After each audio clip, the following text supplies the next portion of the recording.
Conversation with myself like this better work. That's why I get peace of myself almost every verse. I spent my whole life grinding, I ain't asked for help. I used to starve as a kid, I had to feed myself. Remember all the hard times we kept trying, and we rise and we fall. The times we had to walk, now we stay flying. Now we grind till we ball.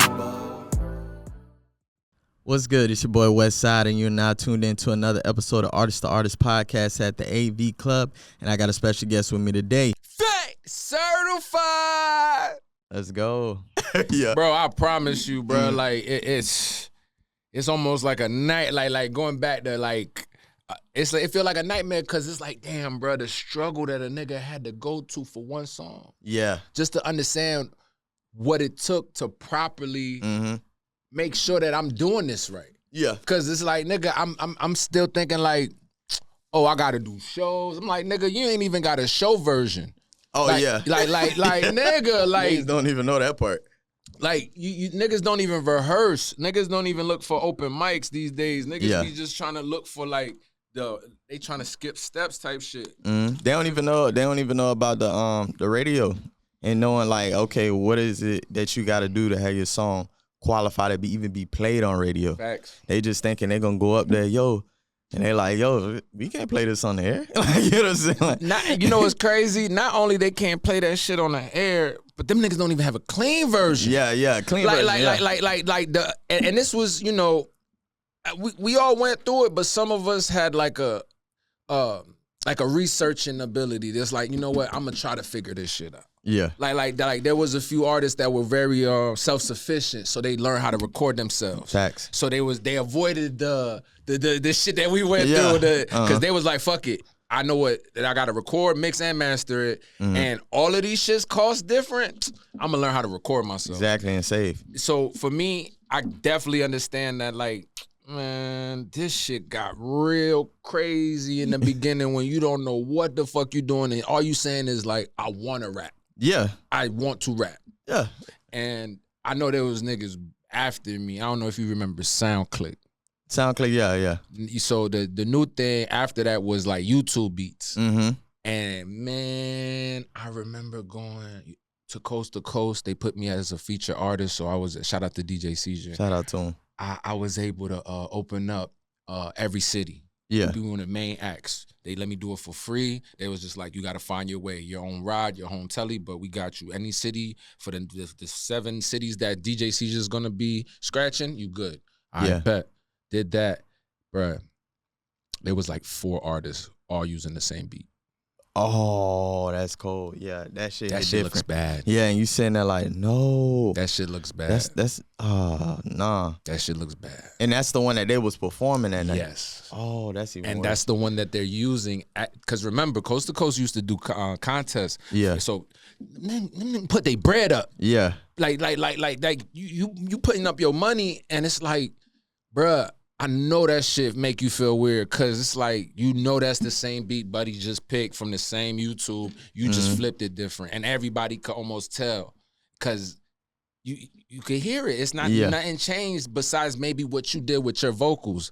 So it just looks very like, yeah, we expect it to be a amateur hour at an open mic, but it's like, this is beyond amateur. Yeah. You're not even trying to link up with a producer or pay a beat, or like, you paying for the performance more than you paying for the quality of your performance. So it's like, bro, you just paying to pay, because now you don't even have a chance of winning, because no judge is going to be like, they go take away points for fucking creativity. Exactly. They go take away points from unprofessionalism. Not like that. I remember seeing like the judges and the panels and them, you know, making scoreboards off of their phone, and DJ, you know, being behind the scenes. DJ Seizure was my DJ. That's how I was able to do that. Yeah. I saw how they were judging and scoring the contestants, and I was just like, damn, this is accurate. It had me looking like, yo, I need to fix a few things. Because even without them telling me, I'm learning just from like, okay, I'm not in the contest, but I'm like, I want my performances to be better. So a lot of the information was still good,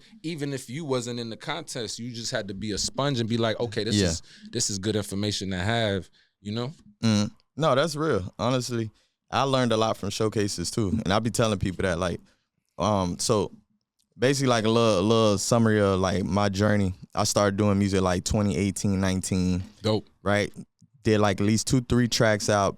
I think the third or the fourth one was a song called Good Day, right? Dope. So I started working like the marketing and stuff like that for it. And then did a promo. That shit went crazy. Awesome. Right? So the shit did 500,000 views on Instagram. I wasn't expecting that shit, That's right? fire. So now I'm getting traction. People is hitting me up. And it's 2018. Yeah, it's like That's 2018, 19, right? So they're like, yo, where can I find this? Where can I Mm-hmm. find this song, SoundCloud? This. So now I'm learning from that because it's like, oh, I got to put it on here. I got to make sure I have it. So you only had it on YouTube. no, I had it on DSPs, but I didn't have it. Some people really like SoundCloud. You get what I'm saying? They're like, we listen to SoundCloud, so you got to put it on there. So that, right? So then I'm like, I'm going to go start doing shows. I got to get out there because the song is generating. I got to get my performance up. Yes, sir. And them showcases is what's taught me a lot, right? Sir. And the beauty in it is it's amateur hour, but everybody got different strengths and different weaknesses. That's facts. Right? So I'm sitting here and I'm observing. I'm a Virgo, so I observe before I say anything. Dope. Right? So I'm watching dudes, and one guy, he's walking around very casual. Hey, how you doing, man? Just that and the third. You would think he's like, observer of the show. Yeah. He's an artist, right? You networking. He networking. A lot of them ain't doing that. A lot of them just standing there. You got the In their own smokers, they just space, vibing. yup. You got the antisocial niggas. You know what I'm saying? The Boy, you ain't thug spitting niggas nothing but chilling. facts, You yeah. know what I'm saying? Nobody's It was like high interacting. school. Yeah, it's like high school. Nobody's interacting. Everybody feel like they too cool to talk to anybody. Yep. And you got this one dude walking around working the whole room, going to every single person. You know what he had? QR codes. Ooh. Boom. You got his socials like that. And See, I'm he just was ahead like, of his time. and this is back then, so I'm just sitting here like, damn, like I don't got that. I'm using this to figure out what I'm lacking in because again, I'm new. I'm not experienced at being an artist, let alone doing the ground legwork. That's facts. So this is me getting my lessons in. Yes, sir. So he worked it, and then you got people with t-shirts. Right? Yeah. You got the dudes with the merch. And it's like, they don't know him, but he's giving them out for free. Yo, here's a shirt. You get to leave with something. So now you remember him for something. Yep. You get what I'm saying?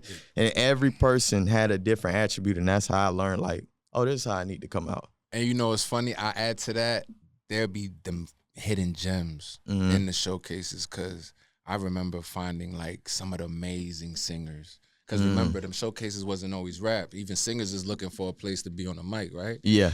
Man, I found that this one, Yoli Mayer, bro. This oh my God, this is early. I'm talking about Grand Central, Club Eve. Yeah. I'm talking about 2015, 2014.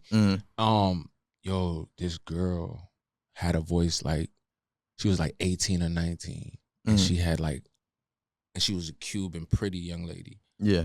Man, she sung better than Adele. Damn. Dog, oh my God, such a pop. And she did it effortlessly. Was it R&B? Yeah, she was a singer. She dog, like, I mean, soulful. Like, oh man, it was, and there was a few out there, but she stood out the most because she started doing something with it.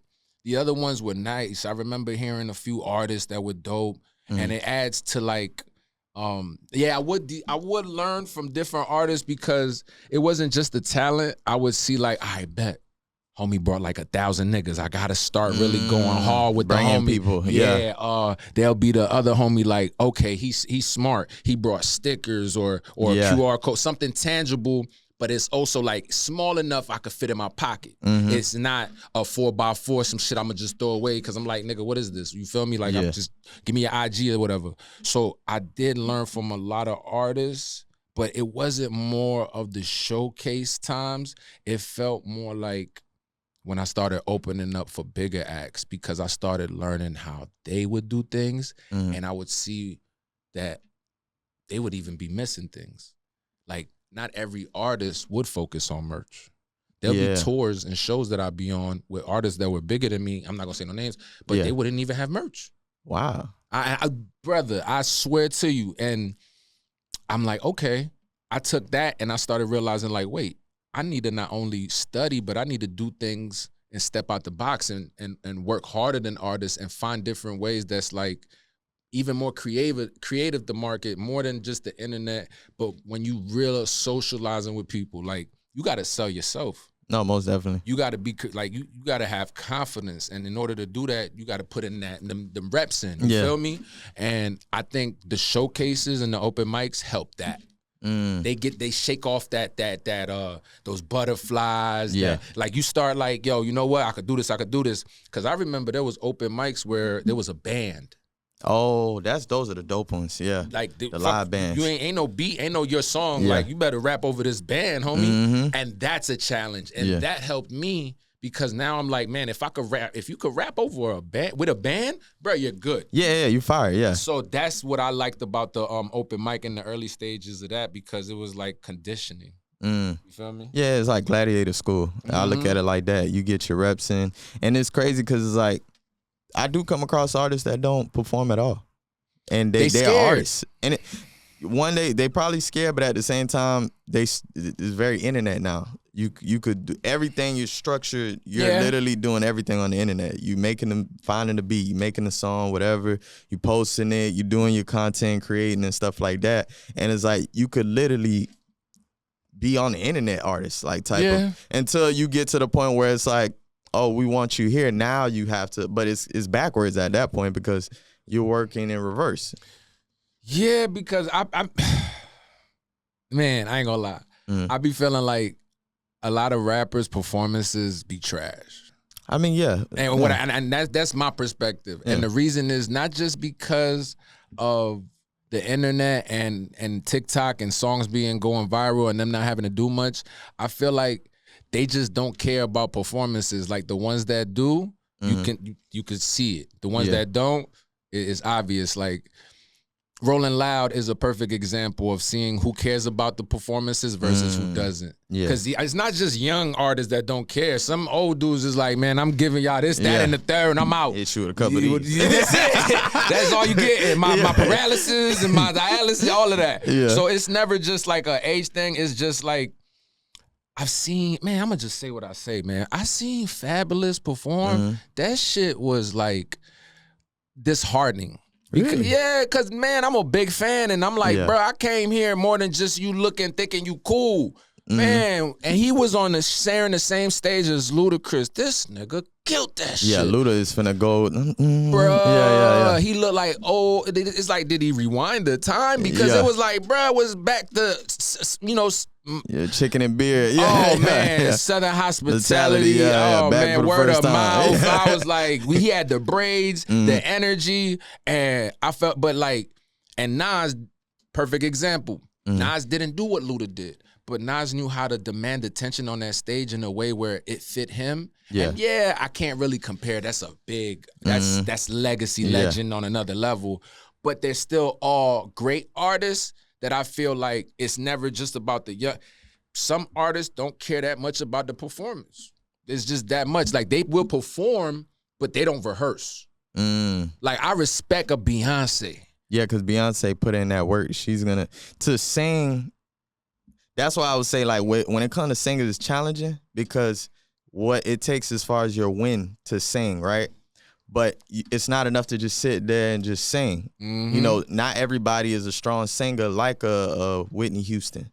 So you got to bring something else to the table that's going to make them say, well, I like how she do it. Yeah. And some of that is dancing. You know what I'm saying? Man. So you got to be able to move around and sing at the same time. And that's complicated, bro. And you ain't even got, look, DMX gave great shows. Yeah. And he wanted to be a jumping around nigga, but he knows how to 1, 2, 1, 2, and 1, 2. Yeah, you like, all right, nigga, what's up? Like you move back and forth. You engaging with the crowd. You got energy. I ain't telling niggas to be crisscross or fucking like, jump off the stage like Redman. Word, because I love that shit. But but have a stage presence.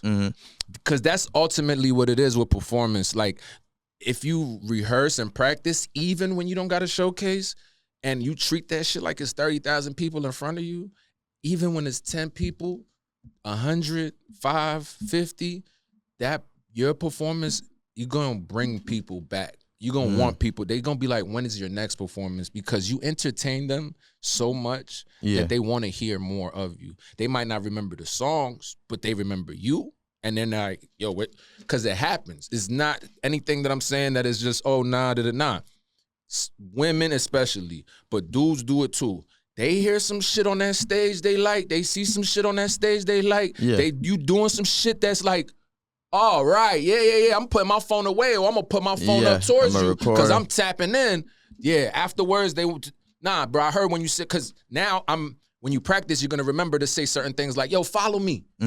Yo, when I say, when you do that, you're gonna find whatever is your pocket to talk to people in that environment when you in public speaking, because that's all it is you got to talk to the people, engage and be a maestro and control these people and tell them what you want them to do, and then they gonna do it because you're entertaining. As soon as you don't entertain, that's when it's like, nah, bro, like whatever you tell me to do, I'm not doing, because you're not even doing what you're supposed to, which is just being an MC or artist or entertainer. And if you're not doing that, then you lost whatever crowd you have.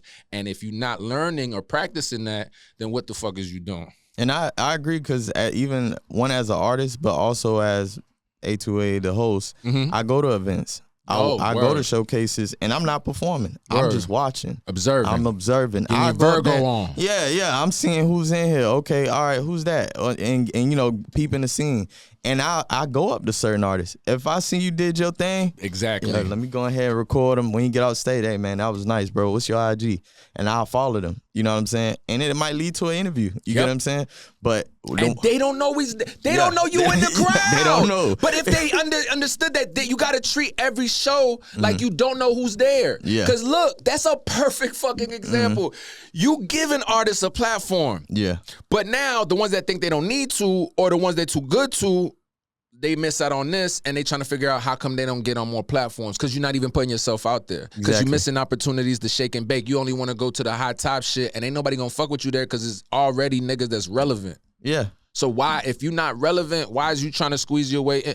Nah, do these open mics, do these open shows, because man, one thing leads to the other, to the other, to the other. You never know who you're gonna meet. Exactly. There's promoters in there. You know what I'm saying? They sit in there trying to see who they could get with and who's the up and coming that they can get their name behind and push them further ahead. You know what I mean? And then it's like, what I see with artists too, let's say they know they got a slot sometime in the middle of the event. They'll get there literally right before they're supposed to go on stage. You messed up already. Yep. Right. Or the ones that leave after they perform. Beeline straight to the door. All right, y'all follow me. Out the door. It's like, yo, where he go? Like yo, it was a whole contest, nigga. You don't want to know if you found out if you won? Exactly. Like, I swear, man, but what, all right, let me ask you. You speak to a lot of artists more than I do. What do you think artists, especially when they starting off, biggest problem is in the figuring it out? The biggest problem is mimicking what everybody else is doing. Ooh. So that's the biggest problem, because you sitting there and you just like, okay, what he do? Okay, I'm gonna do exactly what he do. And so it's just like, and I explain it like this, right? If I go to Walmart and I'm buying cereal and I see Fruit Loops, I'm not going to Fruit Rings. You get what I'm saying? I'm not going to Fruit Rings. I'm gonna go to the main thing. If I want to listen to Future, I'm gonna listen to Future, not the Future. Yeah, you get what I'm saying? You gonna go with Future. It's I like that. That's just what it is. Wow. And the way how I teach people when it comes to things like, and I apply this even with the podcast, right? Yeah. Nothing's new under the sun. That's a fact. Right? But you are unique in your own self. Yes. So you could do something that already exists, but do it in your own way that makes it unique. I agree to 1,000%. Because your tone is different than the next nigga tone. Correct. You know what I'm saying? Correct. And your brain is different. Like, not even when you mimic, unless you're gonna be the designer and then just completely it's like, bro, y'all see how that happens. Y'all see what happens when you do, like, because I believe that, like, getting influenced by artists is fine. You get me? Like, I love T.I., I love DMX, Jay-Z, Nas. Yeah. But I never want to sound like any of them directly. I never want to be compared like, oh, you sound just like Jay. Nah, I want to be compared like, yo, you're just as good as so-and-so, Nas, whatever. Yeah. But I never, like, I come from where you had to sound different. Yeah. You couldn't bite somebody else, so it was frowned upon. It was like breaking the commandments almost. It was biting. Yeah. You couldn't do it. Yeah. It was a commandment for sure. Yeah. That was number 2, biting. Never do that. Yeah, you gotta write your own shit. Yeah. You know oh man, we don't even want to do that. That was another one. But it's so dope. So I never noticed, like, so do you think artists, You think it's lack of passion or lack of knowledge that makes them do that?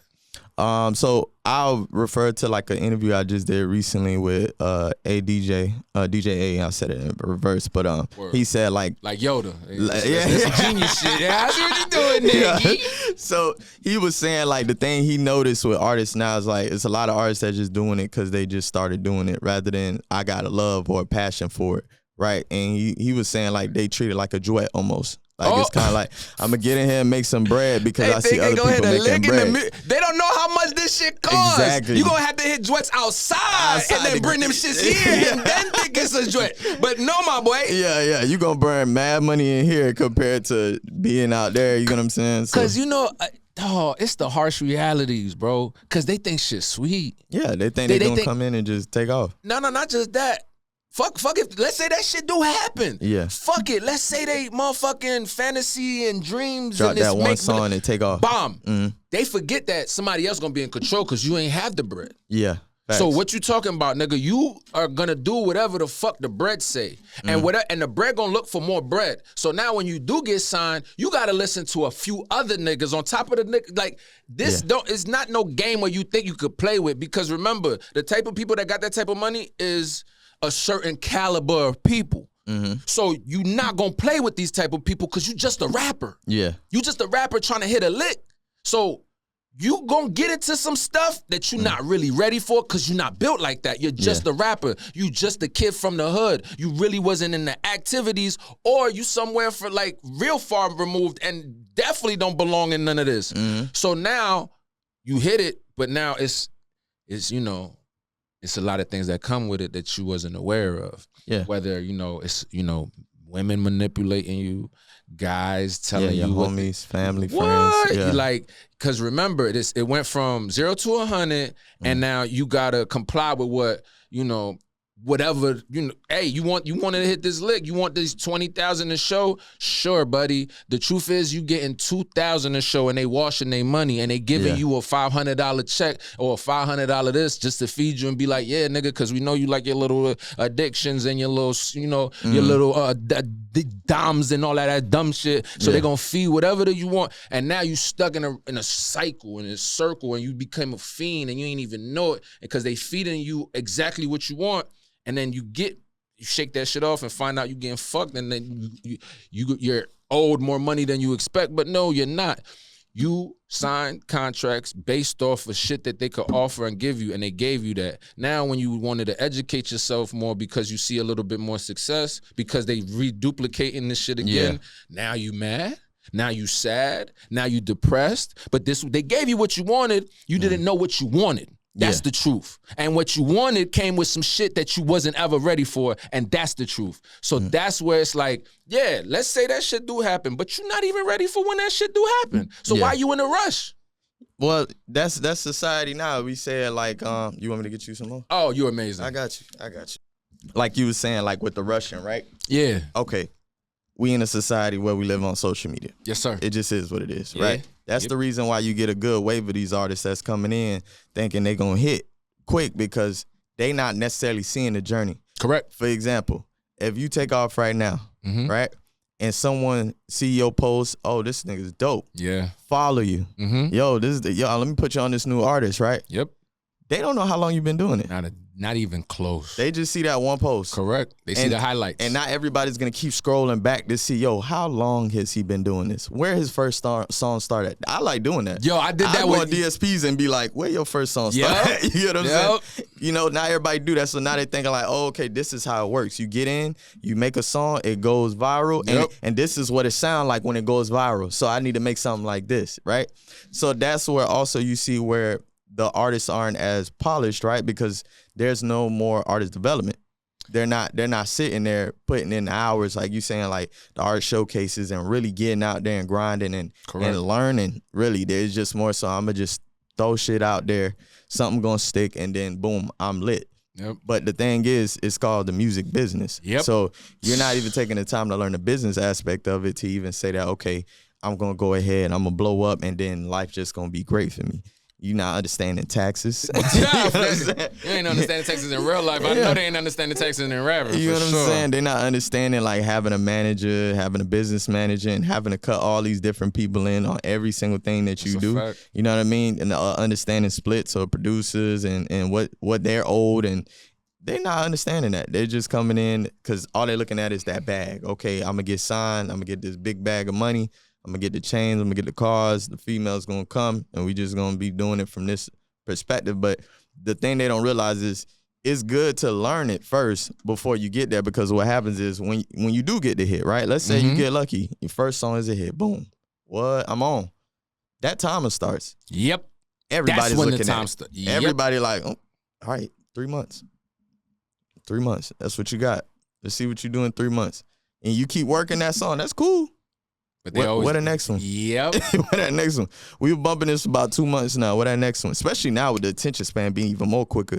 It's like, all right, after a month, all right, okay, what the next one at? And honestly, it's been like that, but it's a shorter span now. Like the song, like it's always been a short span for this new era. And the truth is, it's that Young M.A. shit. Yeah. Like no disrespect. And she fired. Dog, she fired. it's not like, and that's what makes it like really bad, because it's not like you're not dope and you don't have all the missing things, and you could have been one of like, yo, like, it's just you rode that one song for so long. Yeah. And I ain't gonna lie, it was a song worth riding out to, because I get it. But it's like, man, they always gonna wanna know, can you do that again? Yeah. And then again. And it don't stop, because look at Drake. Look how long he been in, and they still like, hey, he ain't got no more. He can't do it again. Because that's where the magic is how many times you can do it. Like everybody know, yo, how they do it. The magic is like, yo, how many times you can make a hit? How many times can you stay relevant? Many times you could do this and don't have to sabotage or do things out of your character. Because remember, like, it doesn't always go the way you want to. So artists tend to do more than they need to. And it doesn't go the way that they want to. With the artist development thing, I think it's conditioning, because the truth is, there is no more, labels ain't paying for that. Yeah. You got to come ready, meaning like know what to do in the studio, know where to record, because they will facilitate shit for you when the time is ready, but they're not trying to babysit you. They kind of want something that already has a buzz. So for instance, the artist development is no difference than going to the gym.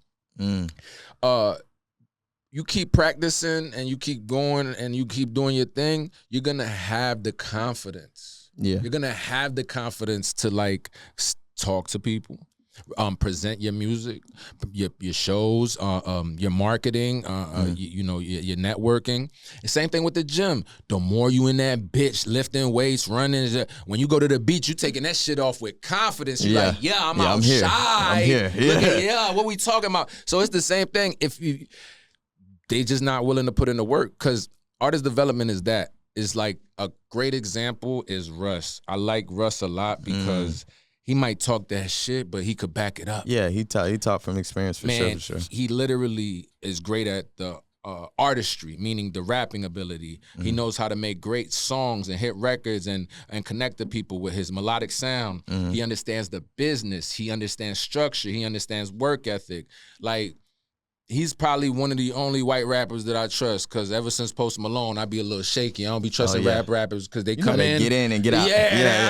You played. White Iverson, you played. I thought you was nah. So that's a whole nother topic we definitely got to touch base on. Russ is one of the only ones that I'm like, yo, he talk that shit. He living and he thoroughly.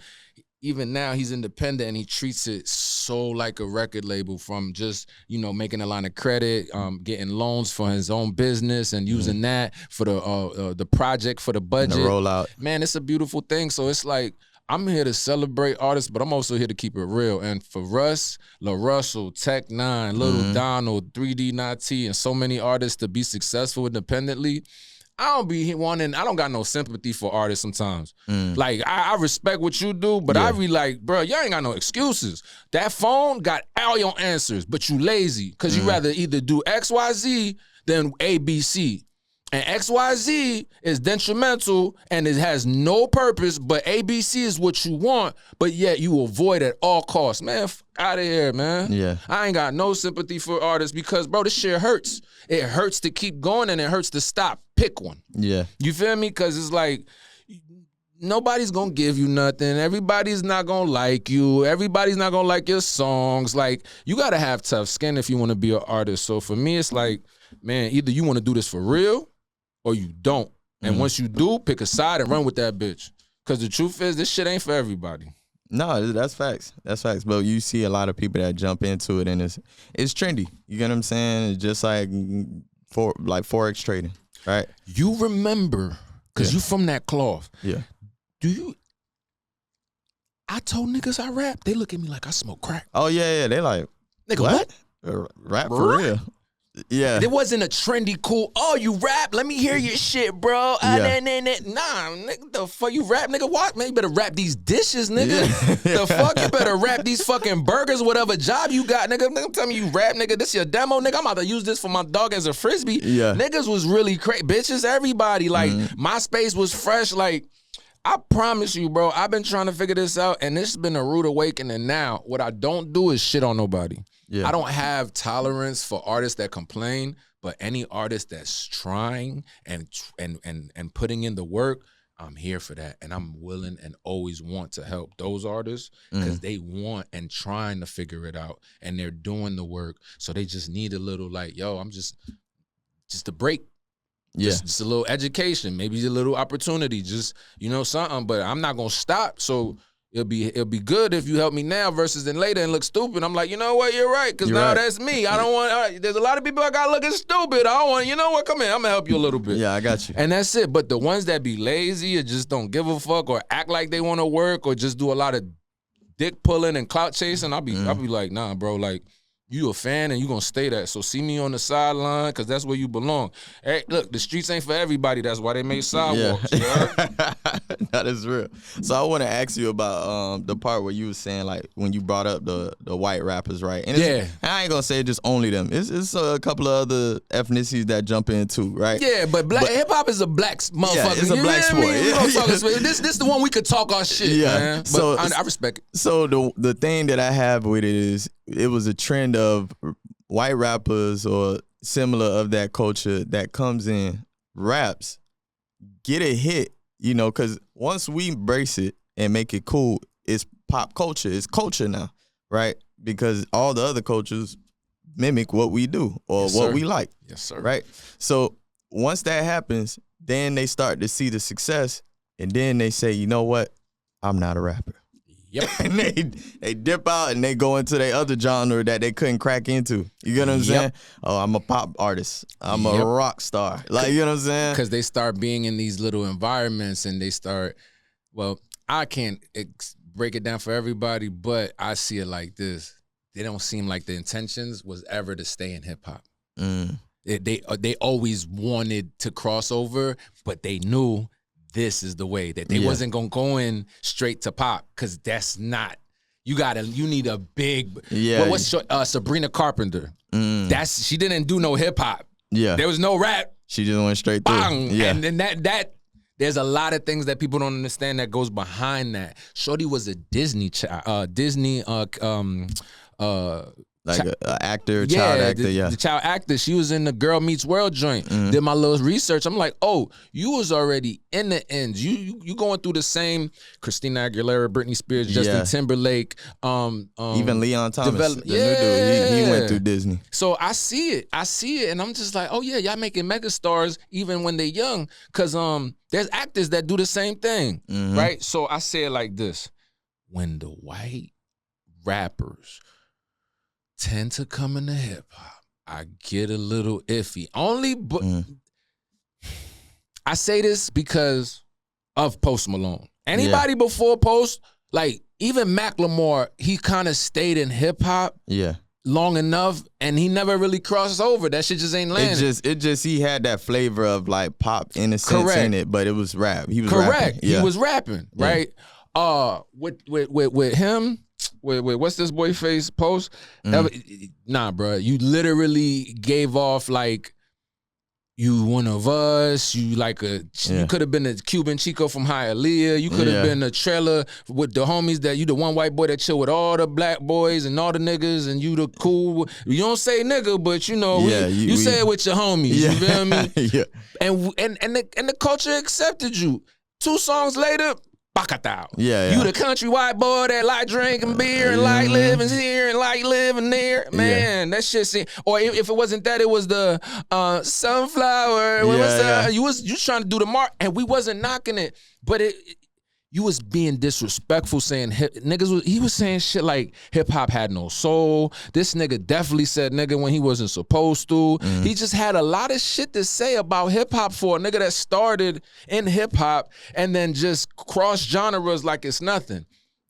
Machine Gun Kelly is different. He didn't succeed in hip hop, so he said, "Fuck it, I'm gonna try other shit." Went to acting, started doing pop. So trust me, every white rapper is a little different, but I just don't trust it because at any point they know they have the leverage to not have to do rap. Yeah, they so can it's go like segue to something else. Correct. Yellow Wolf did it. Fucking Kid Rock did it. They all act like they rap or they rappers, but then they find an opportunity or see something that's like, nah, I can make more money doing country music, pop music, this music, EDM. And when a black artist does it, it's not accepted or received. It's bogarted. Like, nah, you can't come over here. Waka was doing EDM. Yeah. Like, a lot of people wasn't checking for that shit. And and it's like, that's tough because Waka turned shit up. Nah, he do. You get me? So it's like how Waka don't want to do rap no more. How come he don't get accepted in the EDM world the way motherfucking Katy Perry would? Yeah. And that's my issue because Katy Perry will use Juicy J to make a song, Snoop Dogg to make a song, this producer that's an R&B rap, hip-hop R&B producer, and it's like, y'all use us. Yeah. It's the same shit Luke used to say about Miami, like rappers come down here and y'all don't do nothing but take, y'all don't put in, and that's what I feel to bring it back home. Yeah. With white rappers, I feel like they take more than they put in. Eminem is probably the best and the greatest and one of the most that like really made like, come on, bro. D12, Obi Trice, 50 Cent. He tried with, man, I'm talking about he put on for artists that wanted his complexion. And he black and never had to say nigga. Yeah. I love M. After that, it's here and there, Rush. Mac Miller, rest in peace. Yeah, rest in peace to him. You know, he liked it. Like, that's a Jewish boy that loved rap. Yeah. Like, you could tell he had a pat like, nah, I want to rap because I love. And a lot of, Post Malone comes from a background where it doesn't even feel like you love hip hop. Like, there's nothing there that gives off like you could have possibly loved this. It looked like black shorties used to diss you. And that's why you coming off like this. Like, it just... I never will like ride that bandwagon and, you know, cancel me. I don't really give a fuck, but I got white fans anyways.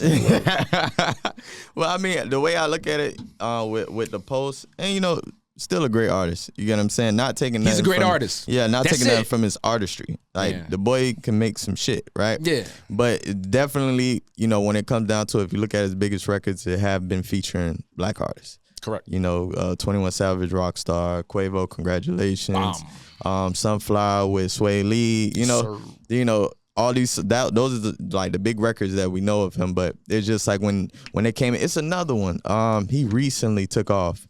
Damn, I can't remember his name. He just recently took off last year. He had a song that popped on Instagram, and he was up for awards, and he didn't want to be considered as a rapper. Really? Yeah, he literally was like, oh, no, I'm not a rapper, because he wanted to be able to be accepted in other awards. Like, you know. Country, pop. Yeah, like the big, you know, certain accolades, they just don't consider rappers. You know, they don't reward, even though they're able to get the reward, but they're not going to give it to them. They're going to look at somebody else. So in order, I guess, to prevent himself from being blocked from them type of opportunities or them type of accolades, he's like, oh, no, I don't want to be considered a rapper. And it's like, come on, why you going to do that? it was us that embraced you. Like, it wasn't them. You know what I'm saying? Exactly. We made you pop. Like, it wasn't them. Facts. You know what I'm saying? So, and if it wasn't for us, you wouldn't have pop. Yeah. Like, that's why you had to go through us. So it makes it worse. So for me, I don't love or hate the dude, because for me, it's one and the same. I'm just like, he gets this little bit of, like, because this was always on my chest, so I always wanted to say this. But after today, he might get a bar and that's it. Yeah. But he don't. People like that and Ratatouille, boy, you know who we talking about. We don't give him no light. We don't give no Ratatouille no light, right? Yeah.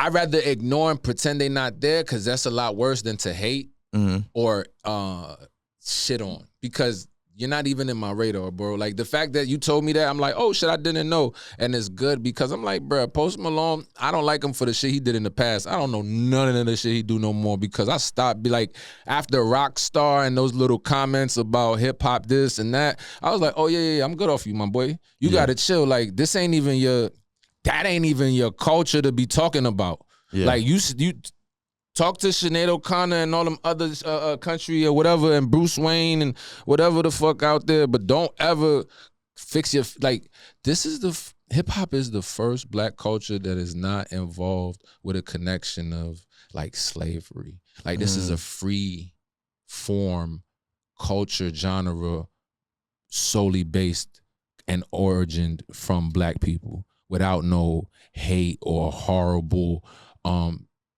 backstory. Like, hip hop came from, having fun, and we take the good with the bad, and it was something to represent and have fun and block parties. So and it saved my life.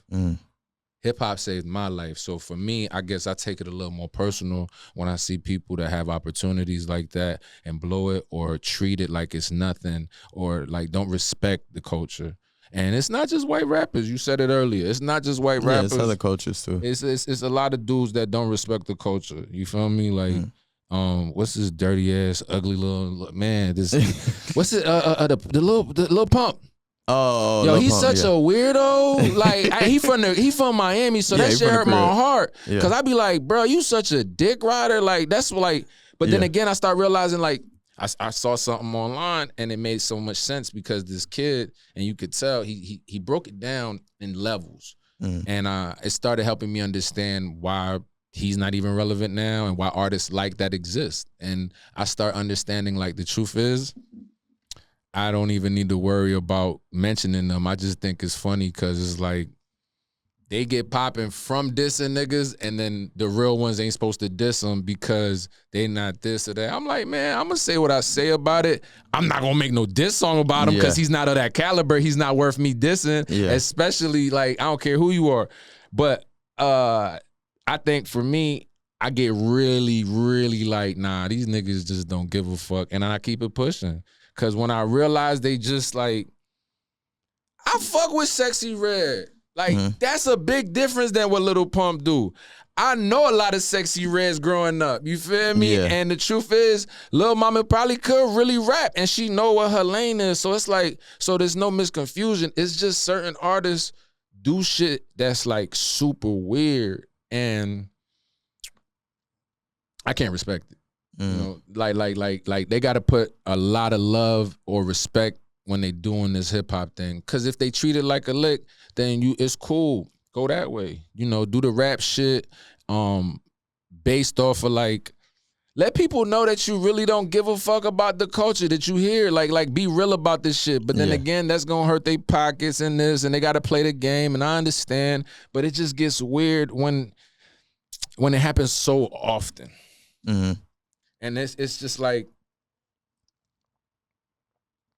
man, it's never just the young kids, bro. It's never just like the young generation. It's the dudes that's older and realize they can manipulate certain things, and they take advantage of these young kids. Yeah.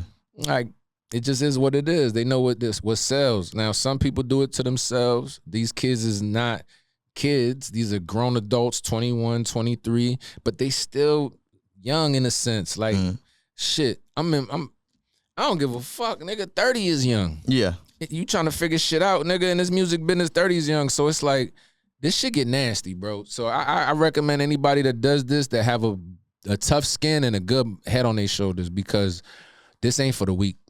No, most definitely. Yeah. It's a lot of misinformation, right? It's a lot of misappropriation when it comes to music, because it's like more so of like the money being the headline of what they really wanted for us, so it's not more so of caring what the message is or what they putting, you know what I'm saying, pushing out there. And so, you know, we done seen music done transform. 2020 was the start of the drill, you know what I'm saying, that drill era, right? Yeah, like the New York drill. Yeah, and then that segued into the artists literally living what they rapping for real, because now they feeling like they have to in order for them to get the views or the clicks. And you know, we seen a lot of artists that literally went popping because of their mugshot, right? Yeah, there's some artists that their mugshot went up and they on now. I know some artists popping because they caught real bodies and everybody knows. Exactly. So, you know. Not you, the baby. so you get what I'm saying? So now that being a thing, it started to change the culture of the music, right? And then in that hindsight, we looking back, and so now, you know, if you're getting older, you're looking at the younger ones and you like, damn, what they doing? They tripping. Like, you know, they making it so dangerous, and now it's like Rico's left and right and people getting grabbed up and all this stuff going on, and it seemed like it's always a new rapper dying. It went from being so rare for a rapper to be dead. It's like now you get it every other week. Like it's a rapper in Jacksonville, rapper in Fort Myers, rapper and, you know, in Brooklyn, rapper in Wyoming, wherever. Yep. It's always a new rapper that's getting killed. It is so normal now. It's to the point that I know about them too late, because they die, and I'm like, damn, who's that? Yeah. He's like, nah, you don't know. I'm like, nah. I'm like, oh man. I'm like, wow. Then you go listen and you be like, damn, bro, it's actually pretty dope. Before Pop Smoke died, I only knew like 2 songs, and I had homies that would tell me all about them. And the moment I was like, all right, let me look them up, I looked them up and they died, literally. Yeah. I see this fucking Instagram feed, and I send it to my homie, and he's like, nah. Cause I'm like, bro, is this who? That's the one that you be telling me about, right? He's like, yeah, I can't. Is this real? I'm like, nigga, it just looks real to me. So it's disheartening, because rappers definitely die in different forms. Like, I ain't gonna lie, Big Pun died because of health complications. Yeah, and he was one of my favorites. Yeah, trust me, for me too. But then, like, it be certain rappers, I'm like, I hate to say it like this, but it's the truth. It's like, you live what you rap about to the point you manifest that shit. Yeah, you speak it into existence. In a way that it's like, man, you kind of ask for that shit. Because King Von, my boy, rest in peace. Yeah. He was a real dude through and through. But it's like, he maybe let his realness trump his smartness, because I feel like that could have been avoided if you know you're not from Atlanta, and you know that these dudes, and I get it, you did what you were supposed to, but now, like, your whole life get taken away. And then there's certain situations that's like, man, the PNB rocks, where it's like, you just minding your business, but, you know, you sharing locations, you with your baby mom minding your business, and it's be the close calls too, nigga. Benny done got shot. Boosie got shot. So many artists have close calls. It's so frequent because it's a target. Like, look at us. Like, we look like a lick, and some people just are spiteful. They don't even care about the money. They just want to hurt you. You probably did something to somebody too. Let's not act like some of these rappers ain't still real people. Yeah. And come from different backgrounds. The way Nipsey died was horrible. Yeah. Like, I believe that it is happening more frequently, whether it's from health complications like Pimp C or Bun B with not Bun B. DMX, when he was going through his issues and he's coming down and he died in the hotel. And I feel like obviously that's from a long time of being addicted. Same thing with Pimp C. He had an addiction, and you know, sometimes it doesn't even have to be violent. Sometimes artists are dealing with their own demons, and they demons tend to win. So it's sad, because if it's not health, it's a lot of artists have addictions. A lot of artists scream for help. A lot of artists are fighting problems. So they die from just that. So it feels like it's every other week, because it's like if they not dying from a gunshot, they dying from overdose, or like, damn, we ain't even know that she had this, like, or he had that, like, oh shit, she died from what? Yeah, like a blood clot, like whatever the fuck. So it's like with rappers, it be feeling like a career that's like super dangerous at times, because the stress of it can almost lead to you being unhealthy and passing away. I've heard Nick Cannon and Rick Ross have seizures on planes just from going from one spot to the other. And don't get me wrong, I know there's things going on. People drink, having fun. You're not getting any sleep, but that's the life. Yeah, like it's not always avoidable. I don't drink, and I still drink. You get me? Like it's sometimes just part of the life. And with artists, like and now that's that, right? With the young artists that act out the raps, that shit been there. Yeah. I was one of them stupid rap niggas that felt like, yo, I gotta be as real as the shit that I'm saying, or this shit is fake. Whatever I'm saying is fake. How I'm supposed to listen to Beanie Siegel, DMX, 50 Cent? These niggas is really thorough outside and gangster and this and that. And then my shit is like, oh, I'll talk about it, but when it's time to like I made sure that, and I hate that I'm about to say this, but I made sure I did so much shit that nigga can't tell me nothing. Nigga, like, if there was an opportunity to hit a lick, what's up? I was the only dude in the clique with the pistol. I was always this with that. I was the bully this. I was doing that. I was selling drugs. I was running in houses, because I almost wanted to prove to myself, like, that mixed with not knowing what a man is supposed to be is what fucked me up. Because I'm thinking that all this shit and passing these tests is what makes me a man, and what allows me to even be more, bravado and gangster in my music. And that shit was all backwards, because most of these rappers was liars. Yeah. When you find out the truth, 90% of rappers are liars. 80% of them did none of the shit they did. And then the rest just are very creative. Like, Nas is one of the best rappers in the world. I know for a fact. Like, Nas tells his stories from a perspective of a project window, not necessarily of being an active anything outside. Yeah. But that doesn't take away from his artistry and who he is.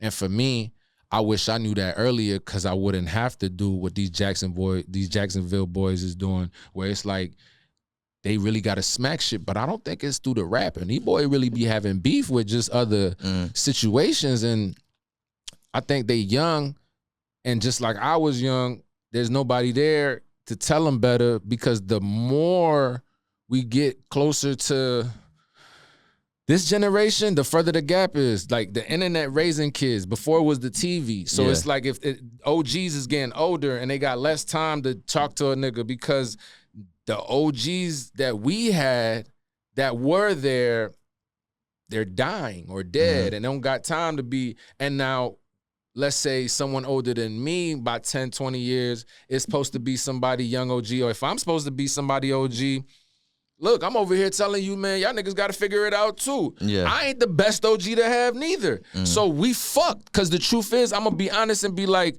that little niggas is like, yeah, I'm going to figure it out, and I'm going to do it however I do it. I'm going to get my little pistol. I'm going to get with my dog. I'm going to sell this dope. My dad ain't around. My old girl working 2 jobs. I don't want to be going dirty to school. I'm trying to have all this Balenciaga shit. And it gets worse, because before you just wanted Nike. Now they want shit that costs way more. So they smacking shit that's like, they taking them real risks. Where they can get the big time. Yeah. You hear me? So it could be whether they scammers or yammers or whatever. They going to do what it do, because they don't want to be, they want to be included. They don't want to, like, they know that the crib sucks, bro. So the most they could do with their life is make sure that they got a nice, decent car to ride around in. If it's a renty, some bad bitches to fuck with, some good gas to blow, and a lot of bread. And sometimes that should come with a risk. And fuck it.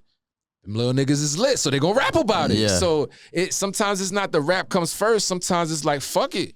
We more lit than the rap niggas. Might as well rap. Yeah, we already doing what they saying they doing, but we doing it for real. So if we do it and we rap about it, then we more believable. So we're more likely to get to the forefront. Facts. And the truth is, it's not just Duval. There's Brooklyn niggas like that. It's some dirty little Compton niggas like that. That shit is global.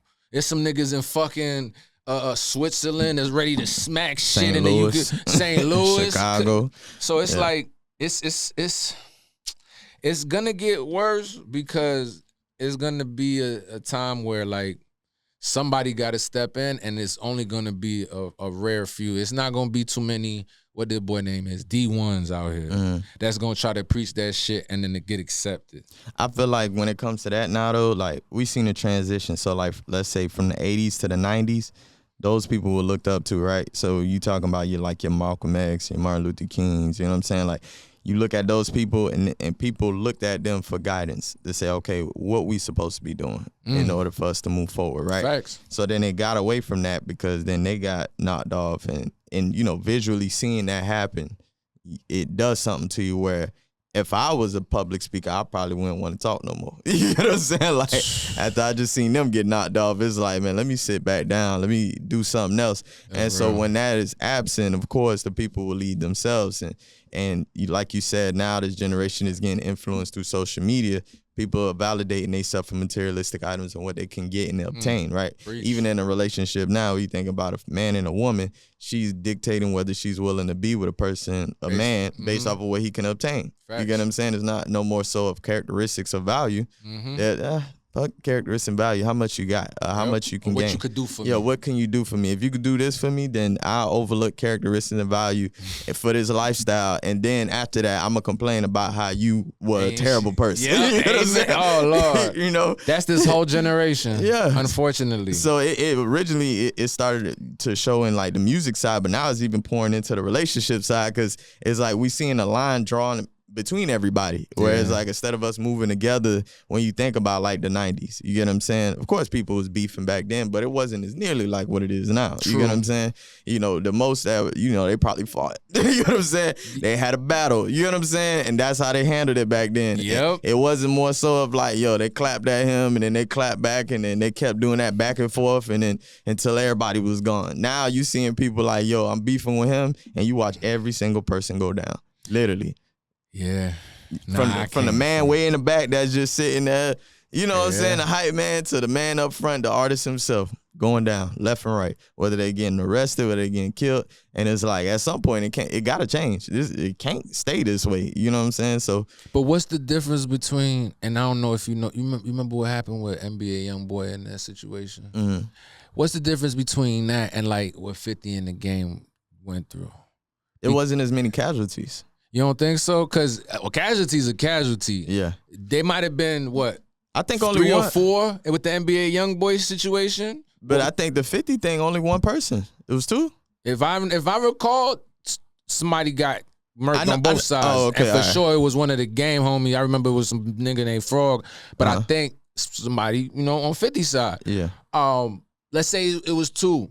How many got hit? It's like, yeah, 1 more than 3 is a lot because it's just real people dying. Under situations that maybe could have been avoided. I just feel like nothing. It's evolution, meaning it got worse. Yeah, like gangster rap is drill now, and the only thing is like they make it seem like drill's going away. Nah, it's just gonna turn into something else. Yeah, it just died out. Everything evolves. Like it changes. You know, at one point it was the city girl era, right? Females rapping about how they finessing niggas and getting money out of niggas and, you know, going out and doing that. That was a wave at one point. It was I think it's Glo. still a wave. It's still a wave because Glo's still on her run. But at one point it was Glo, you had Sexy Red, and you had your like your Lottos and stuff like that. And that was running music. Before then was the drill. But then they started getting locked up. So it kinda like opened up for the girls to come in. Yeah, that's a good point. You get what I'm saying? So it's evolving now. I love it because I think GloRilla could really rap. No, she fire. I think she's super fire. dope. Yeah. You know what's funny? Remember when we said the whole like they go the other side and then they don't always work? I think Lotto went through that. Remember when she did the Mariah Carey joint and she went super, big energy. Yeah. That was it. She came back. Yeah. And then nobody said nothing. But you know what that was? Commercial. Like, right? Yeah. That's like back in the day when you make an album and they be like, all right, so what's the commercial record? And they wanted you to make that one that they could say, we going to put this one on the radio and push this and try to get the big accolades and all that. We going to use this one for that. So why she ain't do it again? Well, because nowadays, because I don't think she could have. I don't think she couldn't. I think you don't need it. Because right? I think she did two things. One, she played the game where she used them to benefit her, or they used her to benefit, and now she's stuck using the leverage she had from the machine that gave her the billboards, the number one, the platinum, coming back, and now we look at her even bigger. Yeah. She used it. She definitely, because she leveled up from that song. You know what I'm saying? I think she won an award over Super Gremlin. She beat out Super Gremlin. Really? Yeah. Lotto. With that Big Energy song. I think she beat out Super Gremlin. And so, she won the accolades, but it's like nowadays, like I said, social media runs it. Yeah. Right? Big Energy ain't an internet song. Like, it ain't a song where it's like, oh yeah, we love it because we heard it on the radio all the time. That's what that was. You get what I'm saying? And Lotto's one that could really rap. Before I start saying anything crazy, this little shorty been rapping apparently since she was a kid. Yeah, she was doing the Jermaine Dupri or whatever the fuck. I just found out a few like a year or two. I was like, oh shit. But yo, she knows. She nice. I like her style. You know what I'm saying? I think she knows very well that she's a very attractive woman that can rap, and she knows how to use that shit. And I think that's her superpower. Yeah. That because she could really rap and she's super bad, that gives her one up, right? Because it doesn't give off like somebody writes for her, but like I think it helps when there's a balance. As much as I like to see Lotto and I love Cardi B, I still like to listen to Rhapsody.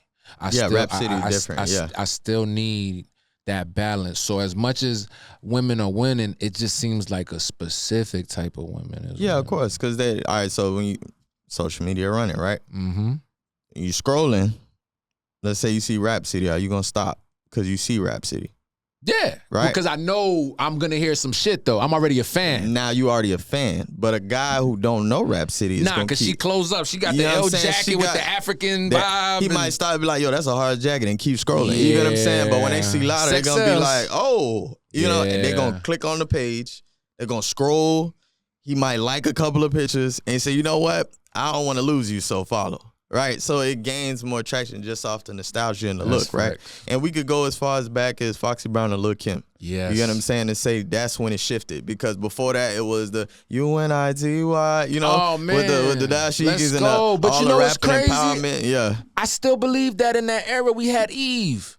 Yeah, but Eve, you gotta think about it. All right, so when Eve came out, Eve didn't even start off like that. Eve, you remember, Love Is Blind. She's clothed in that video. She's talking about heartbreak and hitting your emotions. It wasn't until like later on and she started putting the hair out and they basically rebranded, because that's when she started acting. Yeah. And so now she's Eve, the TV star. Yeah. You know what I'm saying? So now she's revealing more. She's showing more. She's giving more of the sex appeal. But before, she was the female rapper in she Rough was a Riders. pit bull in the skirt. You know what I'm saying? Yeah. Like, she was like the female DMX in a sense, But she was pretty, and I feel like that's why that, like, dog, I had the biggest crush on Eve, my nigga. I ain't even gonna play with you. In the motherfucker, yeah. Dog, so it's like that. It's like that gives you an edge that you rap like DMX, but you look like a supermodel. See, now that's why I would give the Glow, right? So when Glow came out, she had that F&F, right? Yeah. It's her tone. Her tone is deep. And when I heard it, I was like, yo, it's almost like, no offense, it's like listening to a nigga, but it's a female, because it's like her tone and how she delivered. Yeah, she got a little deep. It's like you like, oh, you know what I'm saying? You're not thinking like, oh, this. She rapping, giving that feel like, yo, this is like listening to a nigga. I agree, because you know who else caught me like that? That I'm like, oh, bitch, you got a nice little deep voice. I fuck with Lola Brooks. Yeah. Don't play with it. Don't play with it. You like, I just want a rough neck. You like, yo, do the running man. I'm like, okay, this shit hard. I'm like, but it's the tone and the delivery. Because with music, if you got that tone and delivery, bro, it trumps everything. You don't even gotta be the best rapper, but your tone just does it for you. Like, I agree. Like for example, you got Biggie, and then you'll take like what was it, Gorilla Black, right? When you hear Gorilla Black, his tone, you know what I'm saying, and he could rap too.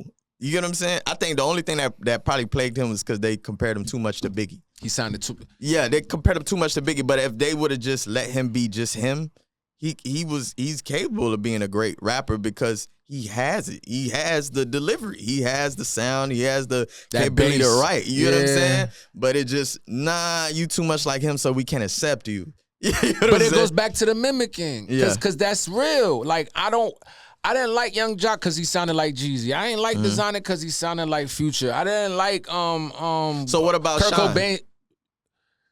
Shine didn't sound. Shine had a deep voice. Pause. I don't know. I think people were that era is weird because after Biggie died, people were looking for anything that the next. Because I heard. Does Loon sound like Mace? Is Loon like a little Mace? Is Fabulous like a little Loon or a little Mace? I'll say tone or cadence. Because they do that. Yeah, but Mace is sorry, Loon, but Mace is a way better rapper. For sure. Mace is sit there. I'm not even about to do that. Like, sorry, Loon, but no. I'm sorry. Mace is nice. Mace is definitely one of them guys. But I get what you're saying, though. But in that era, like, Biggie and Pac died, so it was like we looking for the next. So they grabbed DMX. Yep. Like, yo, you look like Tupac. Come here. You know what I'm saying? And they compared that nigga to Tupac for a little bit until they really started tapping in. Yeah, and it's like you can't. None of it is the same. But the only thing I would say is his. Or Ja Rule, bitch ass. This nigga used to have the raspy. Any bald-headed nigga with a bandana, they was like, you're gonna be the new Pac. Come with us. I feel like that's the reason why him and DMX had bump heads. Is because they started comparing X and him. And X was like, y'all got me fucked up. Yeah, you got me fucked up. Like I've been doing this. This nigga just started, and technically they was with each other. If you look at the How It's Going Down video, Ja Rule's in the video. Hove, X, and Ja Rule got signed to Def Jam around the same time. X and Hove used to battle. Irv Gotti put on X and introduced to D and these people and was working with all three of them. Correct. So he seen what's going on with Hove. He seen what's going on with X. He got this little nigga from Queens with a short, got the body for bitches, voice, got the raspy voice. He could rap. I'm gonna do the same thing that they did with X and J, but I'm gonna make him my artist. Yeah, and make him melodic. Yep. Yeah. And guess what? I'm gonna put him with the other two fly niggas, and now this is and guess what? That shit worked. But it was comparison, but then when I guess I say this, you being consistent lets you know how much you like the artist. Because if you're a one-trick pony, that means it only gonna last so long. Designer or whatever. But if you're your own artist and they compare you, you'll shake those comparisons by the fourth song. Yeah. Because the second album won't sound like the first, and it definitely ain't gonna sound like Pac or him or her or that. And I think that's what's dope is that it's okay to be influenced. It's okay for people to compare, but put in the work, stay consistent, and sound like you. Stay authentic, be sincere, and be genuine, and you'll never have to worry about none of that other shit. Cause I ain't gonna lie, niggas will tell me I get compared to Cole, and I hate that shit. Okay. I hate that shit because it's like, I don't want to be compared, but I take that as a compliment because of who Cole is. Cole.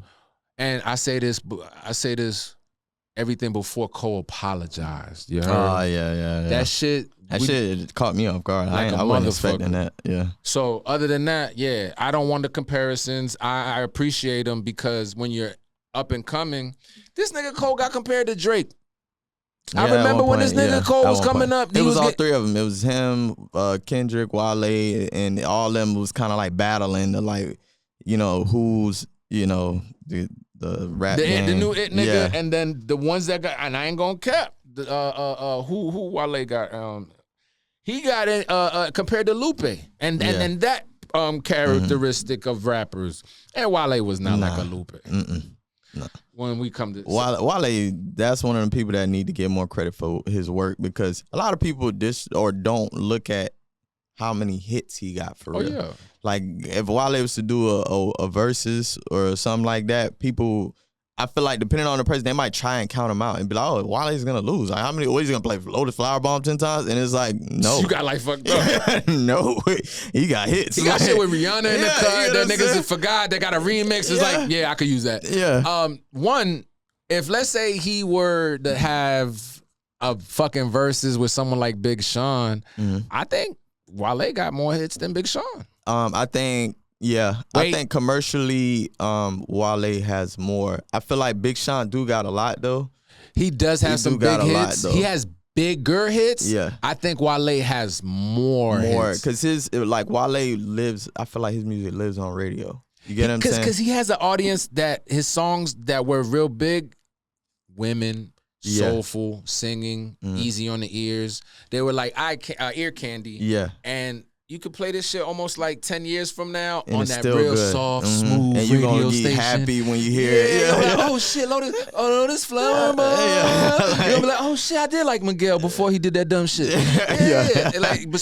But with Big Sean, I feel like he's a great artist in that same caliber. He just has way bigger records.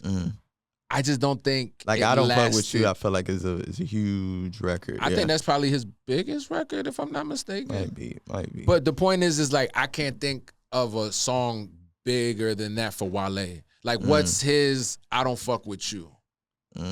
That's what I'm saying. Like I think Wale has the Lloyd song, the Miguel song. I like the song with Lady Gaga too. That DC chilling. I respect you because you a real Wale fan for that. You a real Wale fan for that. But that's not one. It's not as big as I Don't Fuck With You. But it's a good song though. I say that. You know what's crazy? I think it would have to be like it's gonna be an R&B track though. It's gonna be like Bad. Or Lotus Flower Bomb, or the shit with Jeremiah. Yeah. He got some shit. That's what I'm saying. He got a song right now I've been bumping called Blanco. Oh, word. Yeah. I ain't gonna lie. You really a Wale fan, bro. That nigga said, he got a song out now. I was like, he got a song out? Yeah. All right. He got a song called Blanco. But in that, I was big on like music, like just a listener. Before I ever even made a song, I was just big on music. I listened to artists from every single coast. That's dope. You know what I'm saying? I was listening to YG before YG was YG. Tooted and booted. Back then, when he had the Just Read Up mixtapes. And that's how I found Ty Dolla $ign, because Ty Dolla used to do the hooks. Yep. And then he had the Beach House mixtapes, and I used to listen to those. Wow. You know what I'm saying? Even T-Fly. I listened to T-Fly. I knew Mustard because I always heard Mustard on the beat. Like before, you know what I'm saying? Through YG and them. And then even Texas, from the Slim Thugs to the Paul Walls to the Mike Jones, you know what I'm saying? To the Sauce Walkers, to all of them. And then even New York. I grew up on that era. So the DMX, the Mobb Deeps, the Big Puns, the Fat Joes, you know what I'm saying? Yes, like it's all over the place. Then the Atlanta run and that one was like, I want to say like middle school going into high school, from the Ludacris T.I.s, even Pastor Troy from like back then, you know what I'm saying? Young Bloods the Camouflage, even though he had one song and he got that one crazy and he got killed. That was one of the ones that got killed early. Yeah, you know what I'm saying? Peace, to the New Orleans, to the Master P's, to the you know what I'm saying? To the Lil Waynes and the Cash Money, and you know what I'm saying? So it's like it's everywhere. Can't forget the Midwest, you know what I'm saying? With Kanye and all them, like. That's a fact. Common, Lupe. I ain't gonna lie. Lupe, all of them. Food and Liquor. That's like one of my favorite albums. That's a great album. You know what I'm saying? That right there is underrated album. That shit is hard. Let me ask you, do you like Food and Liquor more than The Cool? Oh, that was the second one? Yeah, that's a hard one. I'ma say I like Food and Liquor because Food and Liquor was one of them projects I had on a CD. And I was going through a lot at that time. Like I was homeless and I was just bumping the shit out of Food and Liquor. Like he got a song he made about his dad, and he raps it from two different perspectives. And he raps it from the child perspective, and I think the mother perspective, basically to the father. And he's saying like, I want you to be a father.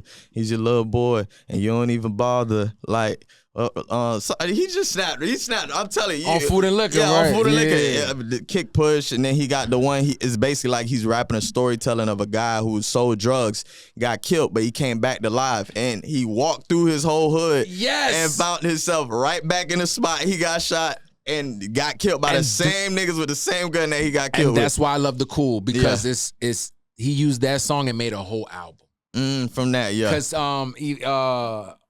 he had a real name, Michael something Young, and it was like a dope.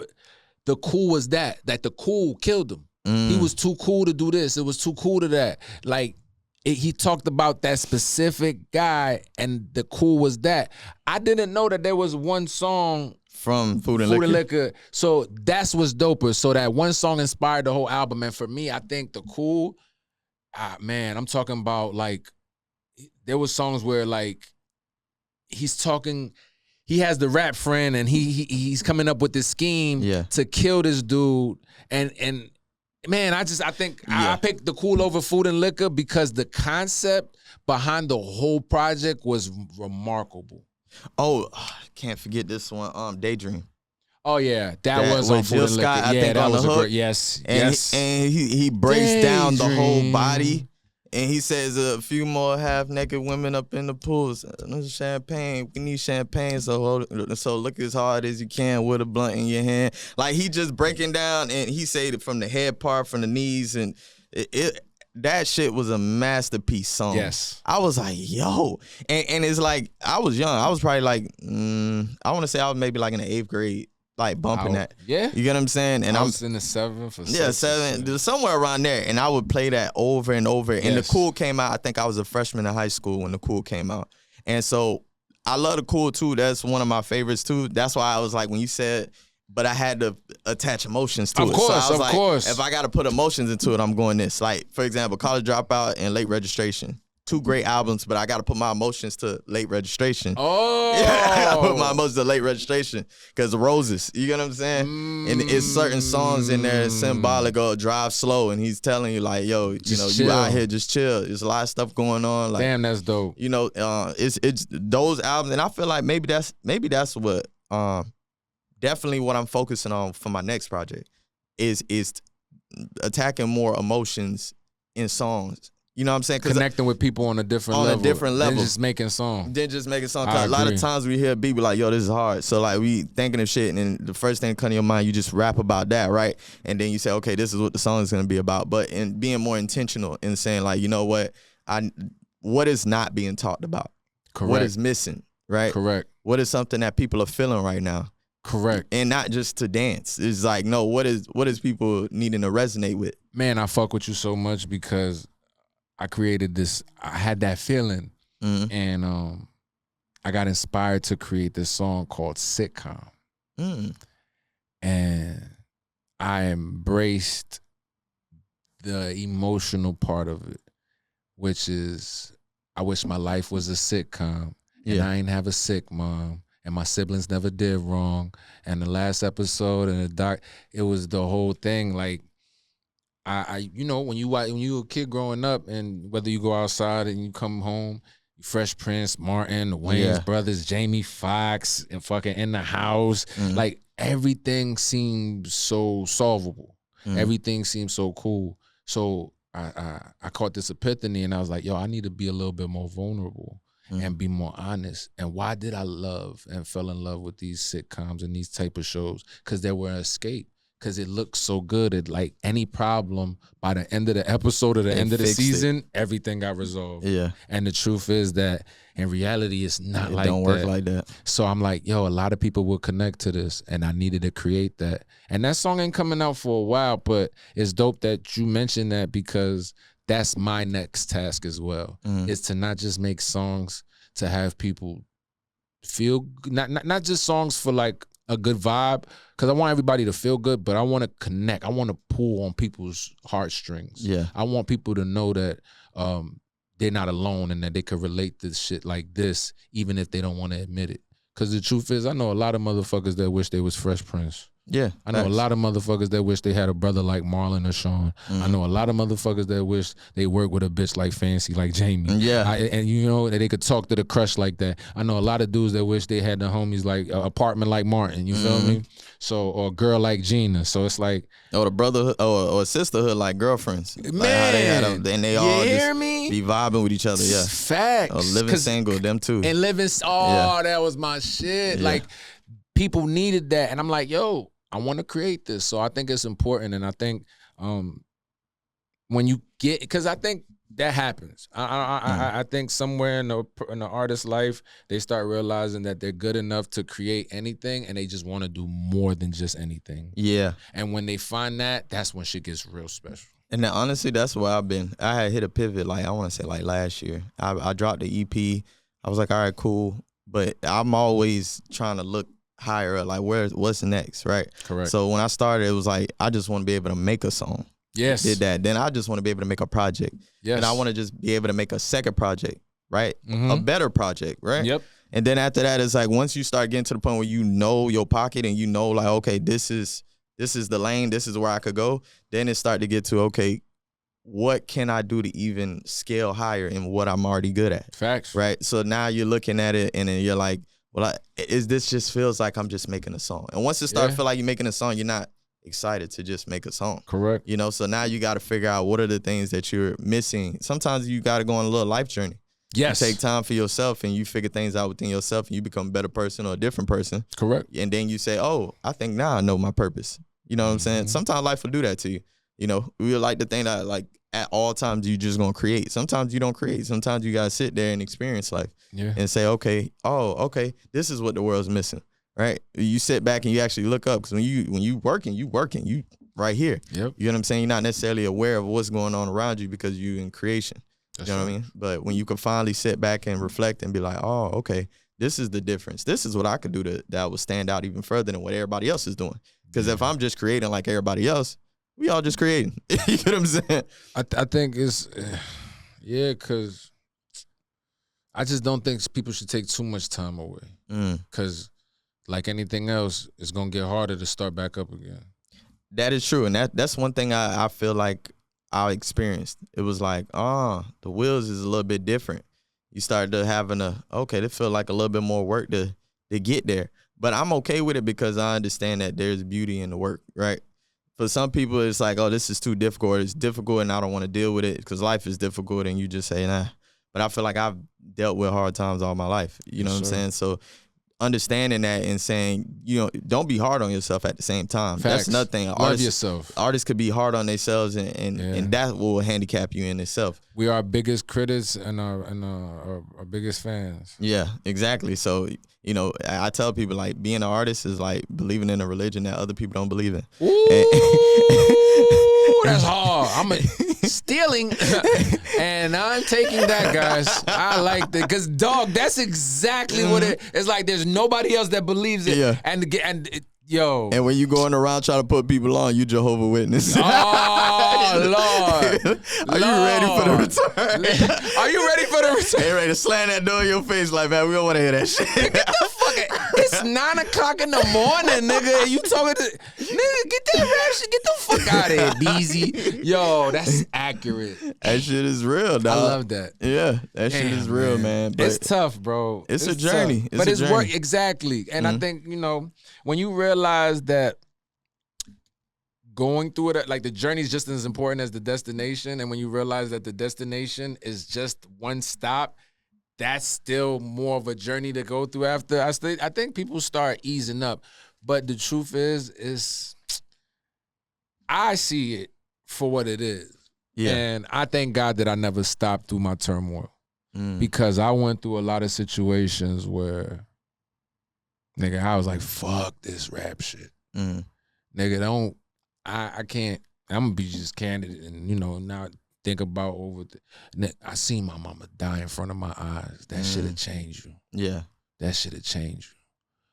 And for me to go through what I went through, because it wasn't just her dying. I took care of my mother when she was fighting cancer, and she put up a good fight.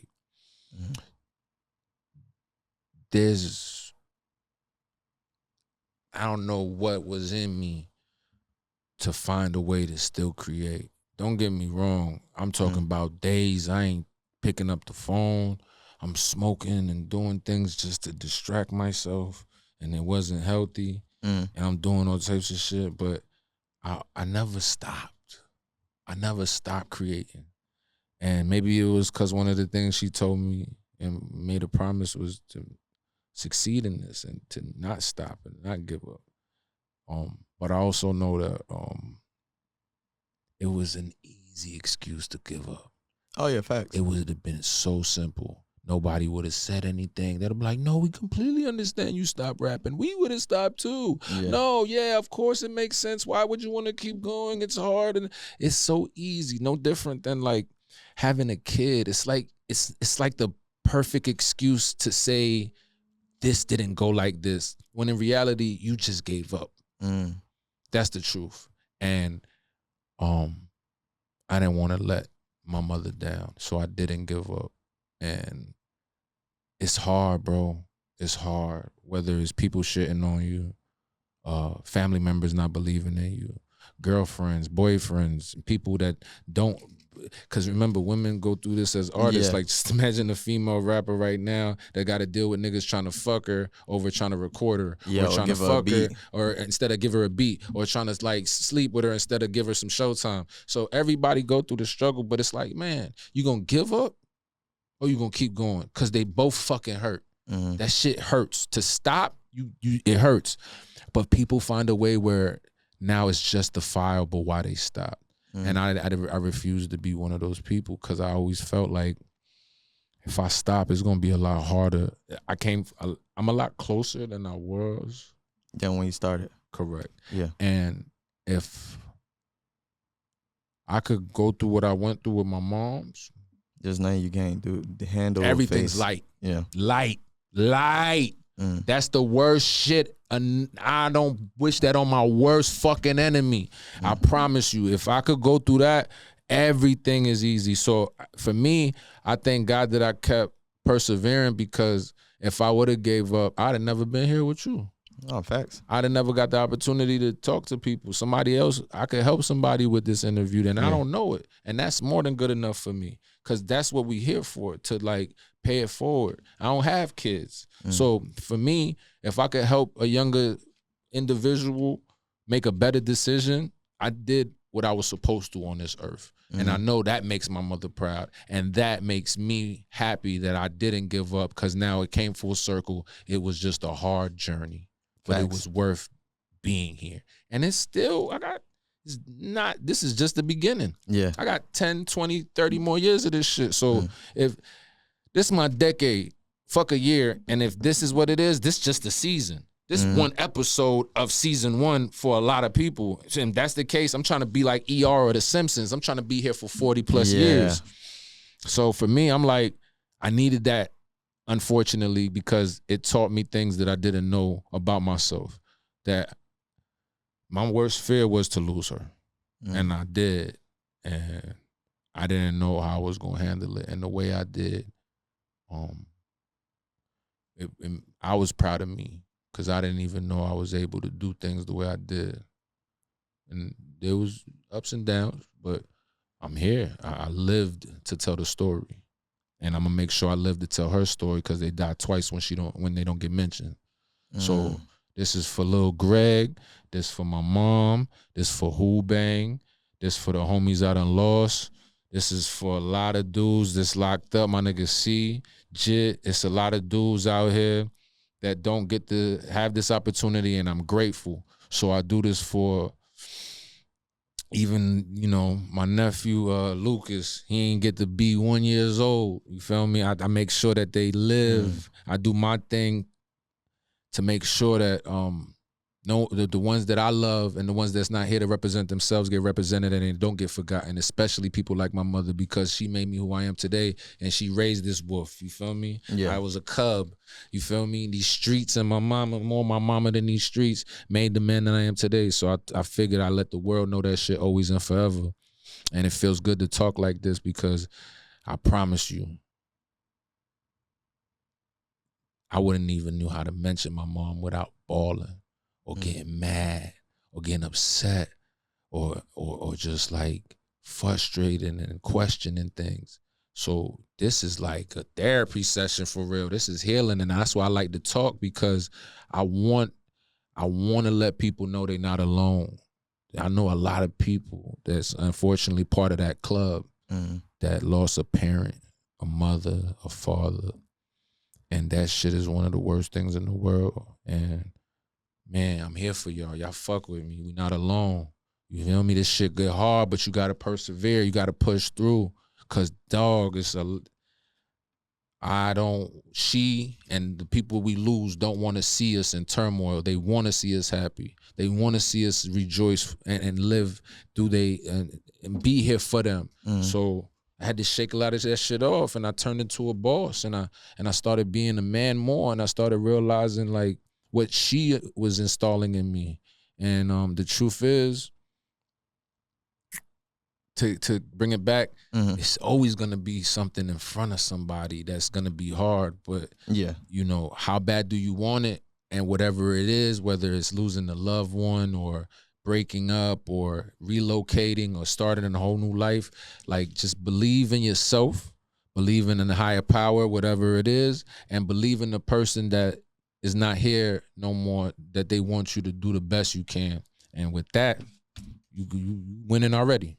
Oh, that's real. Okay, I love that, man. We gonna wrap this up because certified. This is one hell of an interview, man. Appreciate you. Thank you so much for coming on. Thank you for having me, brother. Most definitely. West Side. Most definitely. Yeah, man. Shout out to you doing this for the artists, man. Listen, for anybody out there, y'all hear this and y'all see this, man. Tap in with me at FaynMusic, FAYN Music on all platforms. That's social, and just Fayn on all music, FAYN. And it's me. I'm the handsome, attractive guy, light skinned in the profile, just in case that y'all like, wait, is this him? No, that's not the right Fayn. It's with an E. Mine's with an N, and he's not attractive. Ew. Like, what are you talking about? So, now, all jokes aside, at FaynMusic, thank you for having me, brother. This was a great interview. And, yeah, man, we gonna come back. This is just one of many. Make sure to follow him on all platforms. Hit the notification bell. So anytime he drop anything new, you'll get that link directly to your phone. Also, follow A2A.podcast on all platforms. You can find us on Instagram, TikTok, Threads, Spotify, YouTube. We all over this place. And if you're looking to start your own podcast, hit up the AV Club Studios. We got the great lights with the 4K camera and a great location. We got you. This is lit. I love it. Like, yo, y'all tap in. Let's go. Let's go. Certified.